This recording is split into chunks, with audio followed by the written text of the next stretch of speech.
Hello ladies, Melojay and welcome to another tank review, and today we are looking at the Japanese tier 7 medium tank, the Chiri. So, first of all, this tank is the size of a house.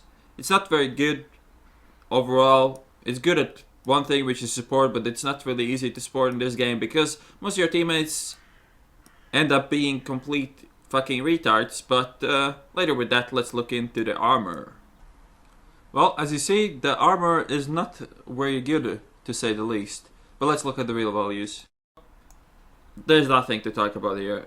The joke the tank inspector pulled off is quite right. There's no armor on this tank at all. The only thing you can ever expect to bronze from is the gun mantlet. You see there's something 200 somewhere, 150. It's the only place this tank bounces anything. Even all this is auto pen. For most of the guns, this is auto pen. This is 122mm. That's basically a K1S shell. This all is auto pen. It doesn't even need to penetrate. It can penetrate this plate in this angle. Easy. There's no problem. Same goes with the roof. So this tank has absolutely no armor. Only place you can expect to bounce is here. Sides and rear is trash. So yeah, that's everything there is to say about the armor. And let's get into the replay. Let's not stretch this shit out any longer than we have to. So there we go. What is this fucking map's name? I hate this map so much that I don't even know the name. Whatever. Map is pretty poor for medium tanks. This tank is really good at gun depression. And another thing, if you spawn on this map and you don't climb the hill and help your heavy tanks to win the game, you're an idiot. And it doesn't matter what tank you're driving. Even the Chiri is more useful on the hill in the fight than camping somewhere at the back, what most medium tank drivers tend to do.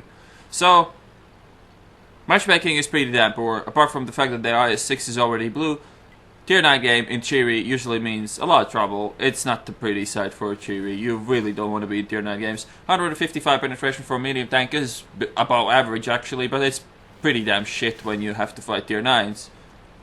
So, first of all, this tank is as big as an E75, which is a major disadvantage when you're a medium tank with an autoloader and low penetration. It's slow. It's big. It has absolutely no armor. What is it good for? Well, not much really. It's good for clipping low tier targets or supporting your higher tier tanks, which is a thing that's really satisfying when it works, but it usually doesn't work because usually your top tier tanks are fucking idiots. So it's kind of hard to support somebody who manages to die in a tier 9 tank in 3 minutes, like we'll have in this game. But nevertheless, the tank is good at support. You wait till your enemy fires, you go clip him, then you roll back. The damage potential on the gun is 390 damage in 3 seconds, which is quite high for a tier 7 tank. But then again, if you think about it, K1S has 390 average damage with one shot, and it's tier 6, and it's a heavy tank, and it's not an autoloader, and it has 175 penetration. So I don't know. Don't really. This autoloader is shit. There's nothing to really say about that. Side of the IS-6, lucky shot can penetrate. Most shots will not, though. Let's actually talk guns. So, as I said, 155 penetration, which is alright. Reload time of the magazine is 7 seconds. Reload between each shell is 1 second. And 130 average damage, which makes the gun alright. The accuracy is something like 0.35. And the aiming time is 1.7 seconds, which is pretty good, but the gun fires faster than it aims, so you tend to take some unaimed shots as well, which is also fine, because you don't want to be exposed for too long.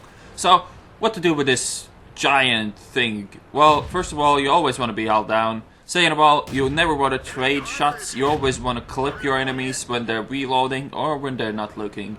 If you trade shots with this thing, it's never gonna work out for you. They have to shoot you once, and then they can easily angle against you, and you'll be fucked.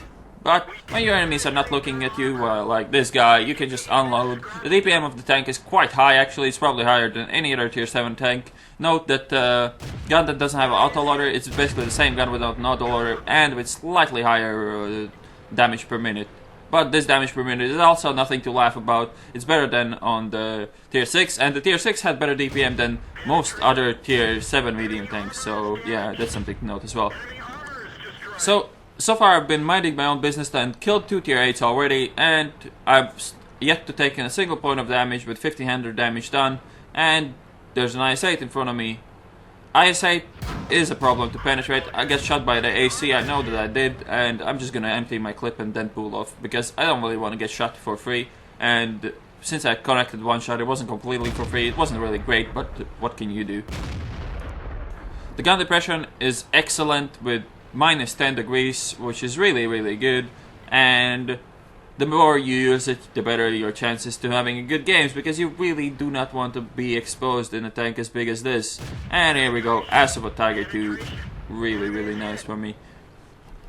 Usually this tank can one-on-one most other enemy tier 7s. The problem is that if you roll like 100 low, if you roll low, you might be ended up in a situation where enemy has 10 hit points and you have to reload for 7 seconds. Most of the tanks will trade you shoot one magazine and they'll reload and shoot you once. So usually you trade pretty well. The BPM is quite high, as I said, but you really don't want to trade your health, because first of all the heavy tanks have more, and second of all, doing 1000 damage isn't really that great, is it?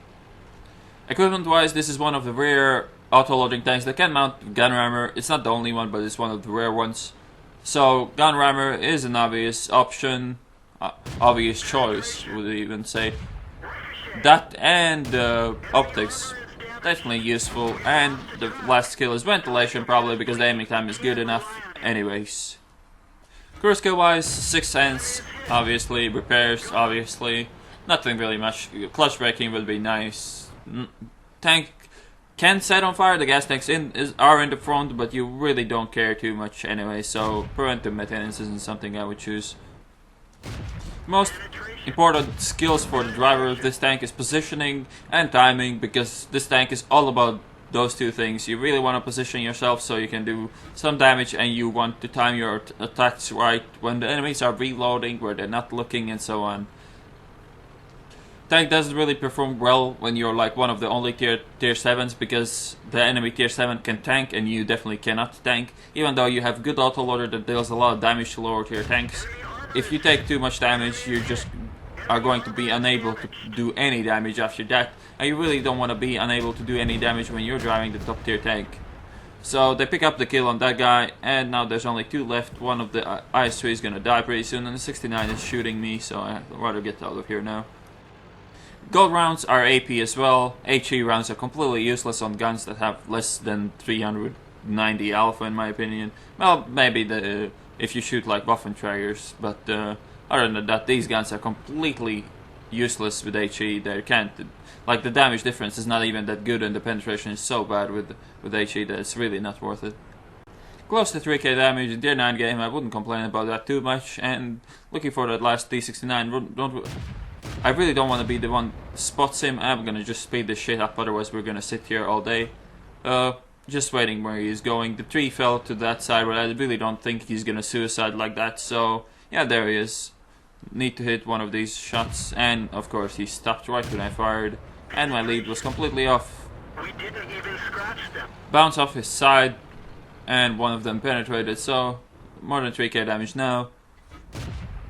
Bad lead. Didn't hit. None of these shots hit. In the end, you'll be able to see that. But yeah, overall this tank is pretty bad. When you get situations where your enemies just ignore you, you can do good things, but most of the time they won't ignore you, and most of the time you'll be too slow. And if you have a bad team, this tank is not gonna be the one that carries. If you have a team that can stall the game, make it long, then you'll be able to work. But in short game, this tank is not very good. It can't tank for your team, so you don't want to be like the only top tier in the game. It really doesn't work well that way. And the T69 has spotted me. Let's see. His aim isn't very good, even though he has an autoloader, but his aiming is not brilliant, because this tank is not small and not hard to hit, but it didn't hit me once, so yeah. I might get a kill, but no, he dies already, so GG. So there we go. 2.3k experience, 100,760 credits earned. That's before repairs though. So yeah, let's look at the team list. What happened here? So obviously I didn't come top on damage. That would be a bit too much. But obviously on top of experience, 3,270 damage done in tier 7 tank with 150 penetration with only shooting regular rounds. Quite alright. can't say that I fought much for it. I was in the right position at the right time, and that's what this tank is all about. If you don't do it, if you're not in the right position at the right time, you're gonna have a bad game and nobody else but yourself or maybe your team to blame. So yeah, I hope you enjoyed this review. This tank is not very good. It can shine. It can be really mediocre. Mostly it's really mediocre. But if you get stars line up perfectly for you, and if you use it, then you'll have a good time with it. It's not the worst thing in ever happened to a tier 7 medium. It can be really powerful because of the autoloader, but it's not much fun to play, and I'm glad that I got rid of it. So yeah, I hope you enjoyed this review, and I will see you on the next one.